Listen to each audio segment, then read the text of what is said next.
कथा तो कहती है गुरु द्रोणाचार्य के पुत्र अश्वत्थामा ने द्रौपदी के पास सोते हुए पुत्रों को मार दिया था। तो क्या द्रौपदी ने गुरु द्रोणाचार्य के पुत्र को मार दिया था? नहीं, उसके कर्म का भोग वो भोगेगा, मैं क्यों भोगूं? कर्म अपना अपना भोगना है मनुष्य को, हम क्यों?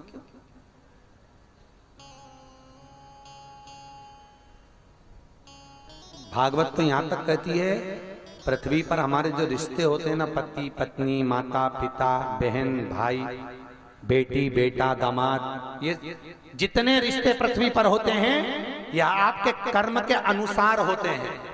आपने अगर किसी गौ माता को एक रोटी दी है तो वो गाय आपकी बहू बनकर आपकी सेवा करती है।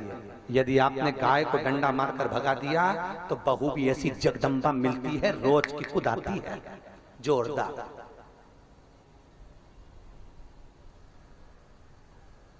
इसलिए शास्त्र कहता है 3 को देने से कभी नहीं घटता। पहला गौ माता को देने से, दूसरा संत ब्राह्मण को देने से, तीसरा बहन बेटी को देने से कभी नहीं घटता। बहन बेटी तुम्हारे दरवाजे पर आए उसको दिल से दीजिए, आपके पास में जो है वो समर्पित करिए। बहन बेटी को देने से कभी नहीं घटेगा, बढ़ेगा। संत ब्राह्मण को देने से कभी नहीं घटेगा, जितना दे रहे हो उससे 1000 गुना बढ़ेगा। और गौ माता को देने से कभी नहीं घटता। गाय को अगर एक रोटी भी दी है तो उसके भाग्य का तुमको 1000 गुना अपने आप प्राप्त होगा, वो मिलेगा, घटने वाला नहीं है, प्राप्त होगा। पर ना जाने ऐसा क्यों है, जैसी नंदे आती हैं तो भाभियों का मुंह भगोना हो जाता।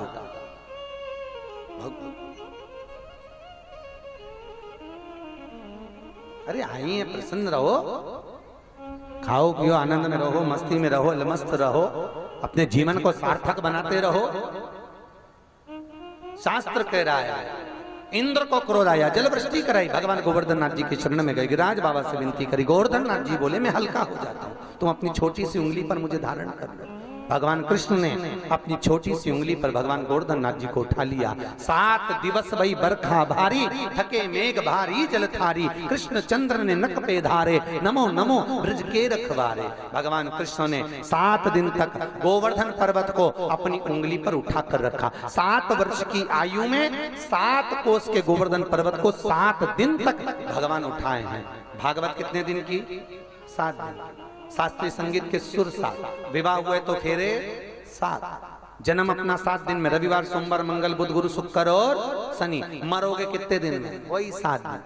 और वही जिंदगी के 7 दिन हैं। रविवार को जन्म हुआ, सोमवार को बड़े हुए, मंगलवार को ब्याह हुआ, बुधवार को बच्चे हुए, गुरुवार को बीमार पड़े, शुक्रवार को हॉस्पिटल गए, शनिवार को निपट गए 7 दिन पूरे हो गए। आज कथा का 6वां दिन है, कल 7वां पूरा हो जाएगा। 7 दिन कहां चले गए मालूम पड़े आपको? अरे बोलो तो नहीं। आप अपना दरवाजा छोड़कर, आप अपना द्वार छोड़कर, आप अपनी दुकान घर परिवार छोड़कर भागवत के पंडाल तक आए हो तो यह विश्वास रखना एक दिन मेरा द्वार का नाथ तुम्हारे दरवाजे तक जरूर आएगा, तुम्हारी चौखट तक जरूर पहुंचेगा, यह पक्का, क्योंकि तुम उसके दरवाजे तक गए। और वैसे भी आदान प्रदान का जमाना, तुम किसी के यहाँ जाओगे, अरे बोलो तो कोई तुम्हारे यहाँ आएगा। तुम्हारी बहन के घर शादी और तुमने अपनी बहू को भेज दिया। बहन के घर शादी में बहन जाती है तो थोड़ा फैलारा उठाती है, बोले सही है कि गलत है? और बहन के घर तुमने बहू को भेजा, वो काम करेगी? वो तो डेंटिंग पेंटिंग करके कुर्सी पे बैठ जाएगी। काय का काम करे? बोले मौसी सास के यहाँ ही पड़ा तो पड़े रहने दो। अब तुमने अपनी बहू को भेजा, अब तुम्हारे यहाँ कोई कार्यक्रम हुआ तो तुम्हारी बहन क्या करेगी? अरे बोलो जम के, वो भी बहू को भेज देगी।